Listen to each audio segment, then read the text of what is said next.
Bismillahirrahmanirrahim. Assalamualaikum warahmatullahi wabarakatuh. Jumpa lagi dengan saya, Meliana Damayanti.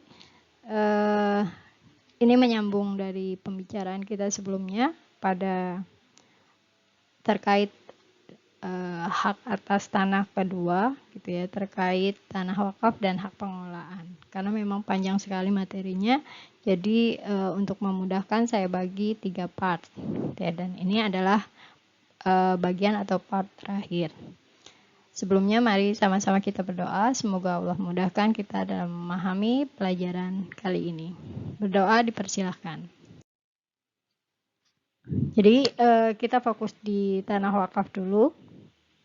Itu dari objeknya, jenis hak yang dapat diwakafkan adalah hak milik yang terdaftar ataupun belum terdaftar. Jadi kalau ada seseorang yang punya hak milik tapi dia belum daftarkan, artinya misalnya dia dapat dari warisan gitu ya, dapat warisan terus dia belum urus balik namanya, tapi dia sudah punya sertifikat atas nama orang tuanya, maka ini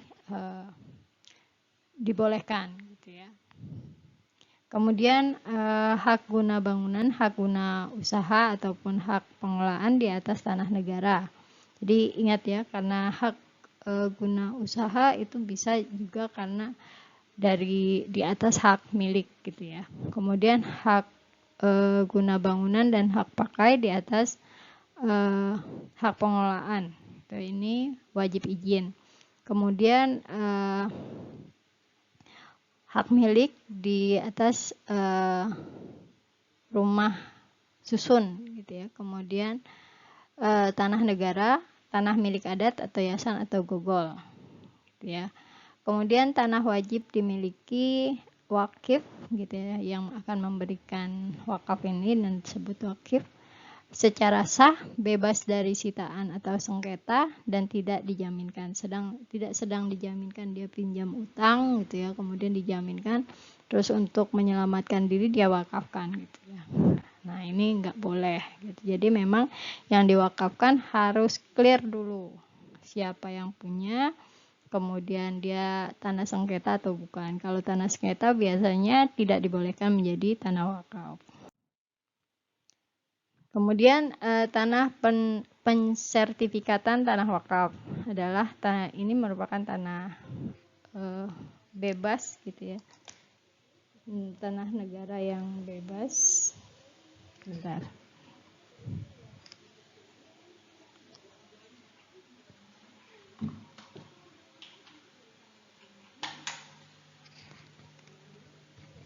Saya lanjutkan.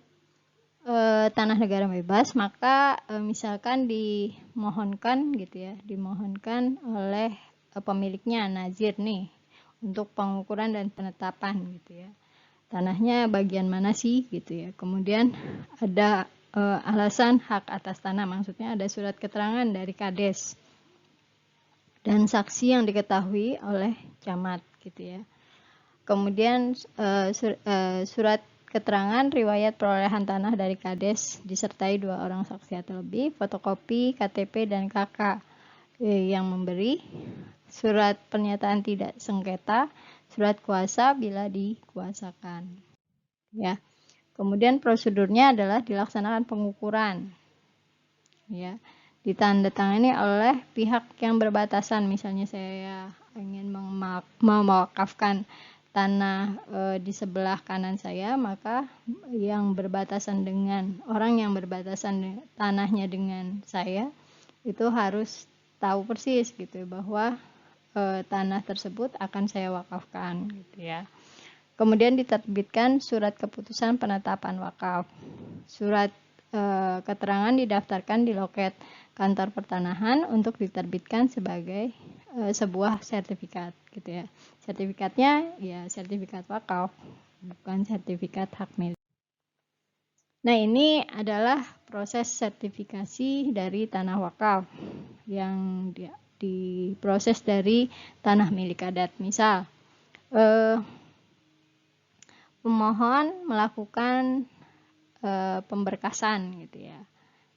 Kemudian setelah itu pejabat pembuat akta ikrar akan mengajukan ke loket.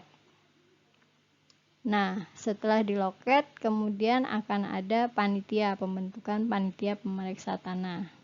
Nah, mengukur ke lapangan, kemudian mengumumkan selama 60 hari, artinya 2 bulan gitu ya. Siapa yang merasa tanah tersebut adalah miliknya, maka segera lakukan penolakan, keberatan, dan sebagainya gitu ya. Kemudian kalau tidak ada komplain dan apa-apa dari masyarakat, maka diadakan pengesahan pengumuman. Barulah kemudian diterbitkan sebuah sertifikat tanah wakaf.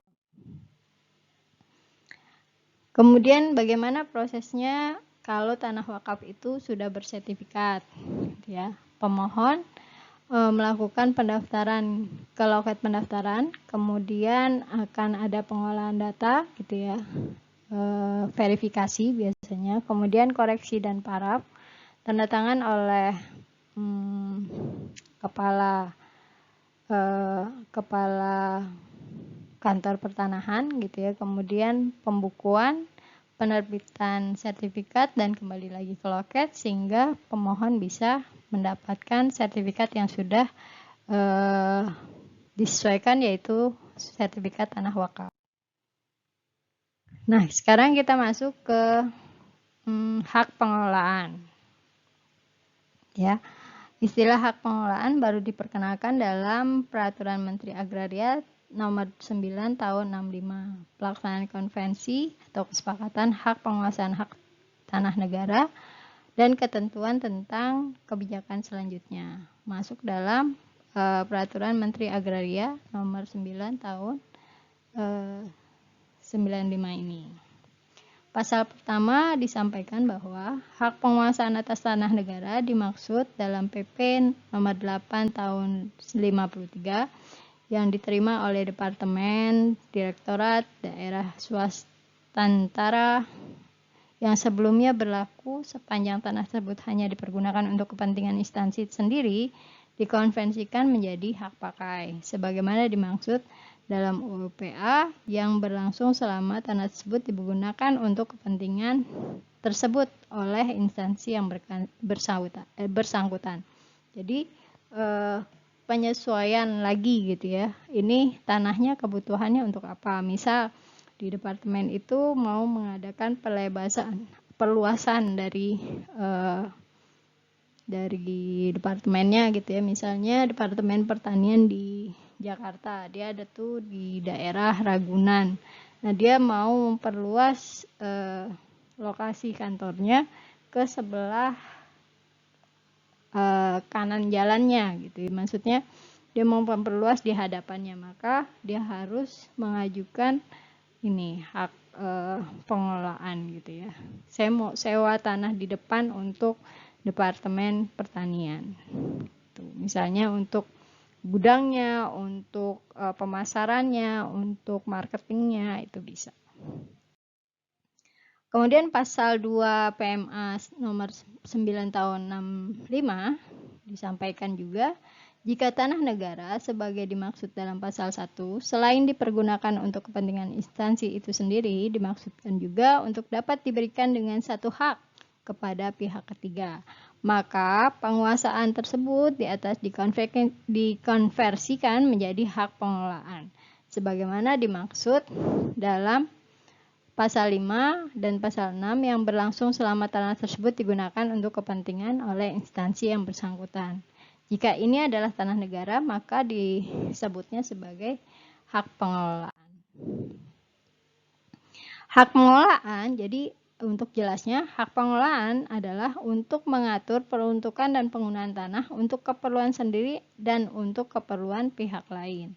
Subjeknya dia khas sekali, yaitu pemerintah pusat, pemerintah daerah, badan usaha milik negara, badan usaha milik daerah, lembaga pemerintahan, departemen atau non-departemen. Ya. Kemudian wewenangnya apa? Merencanakan peruntukan dan penggunaan tanah tersebut. Menggunakan tanah tersebut untuk keperluan pelaksanaan tugasnya, menyerahkan bagian tanah tersebut kepada pihak ketiga dengan hak pakai yang berjangka waktu 6 tahun, menerima uang pemasukan atau ganti rugi dan atau uang wajib tahunan. Dengan dikeluarkannya PMA ini terciptalah istilah yang disebut hak pengelolaan dengan pengertian yang lebih jelas. Kalau tadinya nggak jelas tuh itu siapa yang ngolah, kemudian ini haknya apa aja, tapi dengan adanya PMA menjadi jelas dan terbatas gitu ya. Hanya kepentingan tertentu, hanya subjek tertentu saja. Jadi nggak bisa warga negara asing itu punya hak pengelolaan. Proses pemberian hak di atas bagian tanah hak pengelolaan, perjanjian penyerahan penggunaan tanahnya, kemudian pengusulan pemberian hak kepada pihak ketiga oleh subjek hak pengelola. Jadi kalau departemen itu punya hak, kemudian dia ingin memberikan pengelolaan itu kepada swasta, misalnya dia mau jual pupuk nih. Terus lahannya itu dibuat untuk disewakan kepada kios-kios yang akan menyalurkan pupuknya. Nah, ini bisa. Jadi diusulkan untuk buat kios yang akan menjual, gitu ya. Kemudian yang ketiga, permohonan hak oleh pihak ketiga kepada negara melalui subjek hak pengelolaan. Kiranya itu saja yang ingin saya sampaikan untuk bab yang ketiga ini.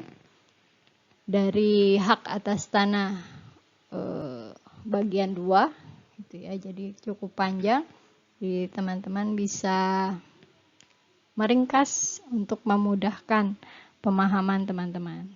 Demikian saya akhiri. Wassalamualaikum warahmatullahi wabarakatuh.